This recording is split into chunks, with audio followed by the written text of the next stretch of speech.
लेकर धौलपुर जिले की बाड़ी विधानसभा से विधायक जसवंत सिंह गुर्जर का बयान सामने आया है।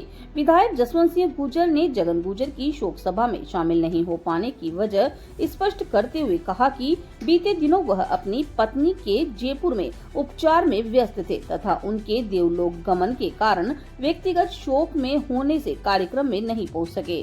शोक सभा में उनकी अनुपस्थिति पर उठे सवालों का विधायक ने सख्त लहजे में जवाब देते हुए कहा कि वह जगन गुर्जर के शोक संतप्त परिवार के साथ मजबूती से खड़े हैं। उन्होंने भरोसा दिलाया यदि परिवार की मांगे पूरी नहीं होती हैं और उन्हें न्याय नहीं मिलता है तो वह लोकतांत्रिक तरीके से होने वाले आंदोलन में भी सहभागिता निभाएंगे।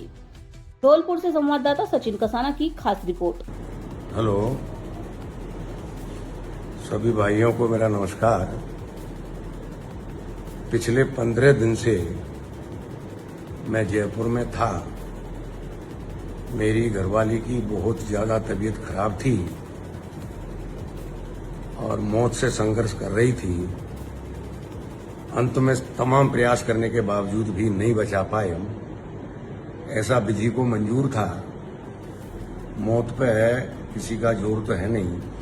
आन लाभ जीवन मरण जस अपयस हाथ। कल उनकी डेथ हो गई।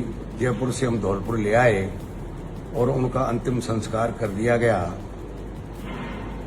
मेरी जानकारी में जयपुर में आ गई थी कि इस तरह से जगन सिंह की हत्या कर दी गई है जेल के अंदर। बहुत बुरा हुआ। हर व्यक्ति को बुरा लगा, समाज को भी बुरा लगा, हम सबको भी ये बहुत ही दिल से बुरा लगा। लेकिन मैं कोई स्टेटमेंट देने की पोजीशन में इसलिए नहीं था कि मैं आईसीयू में, कभी आईसीयू से बाहर, कभी दवाई लाना, कभी भागना, खुद अपनी परेशानी में था। आज दाह संस्कार हो गया। पता लगी है कि सरकार जांच कर रही है। सरकार की तरफ हमारी भी निगाह है किस तरह की जांच कर रही है। अगर कोई जांच के परिणाम सही नहीं आते हैं और सही पता नहीं लगता है किस तरह से मौत हुई है, किस तरह से हत्या हुई है, किन किन लोगों ने हत्या की है, अगर ये पर्दाफाश नहीं होता तो निश्चित तौर पे लोकतंत्र में जो भी होता है उस तरीके से हम आंदोलन करेंगे। रही बात ये बरसात के मेढक जो आ जाते हैं, जो लाशों पे नेतागिरी करते हैं और दिखावा करते हैं, उन्हें ये जानकारी तो कोई है नहीं कि कौन आदमी किस परिस्थिति में है। 40 साल से गिरमी रखा है।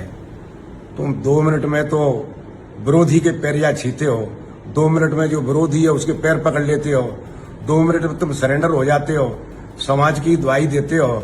समाज के वफादार कब कब तुम रहे हो? तुमने कब कब समाज का साथ दिया है? तुम्हें अपनी गरिबान में झाके देखी तुम कितने वफादार हो समाज के प्रति। तुम यहाँ लाशों पे नेतागिरी करने आ जाते हो।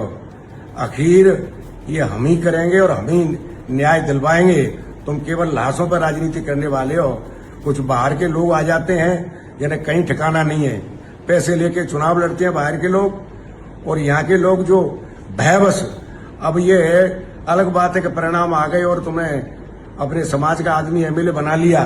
अन्यथा जो ये चिल्ला रहे, जो नेतागिरी कर रहे हैं, कल तक वहीं जाके उसी आदमी के पैर पकड़ते थे, उसी आदमी के जहां उठते बैठते थे और समाज की बुराई करते थे। घबराते थे कि अगर इसकी चमचागिरी नहीं की तो ये आदमी हमें जेल भिजवा देगा। आज यहाँ लाश पे नेतागिरी करने आ गए हो।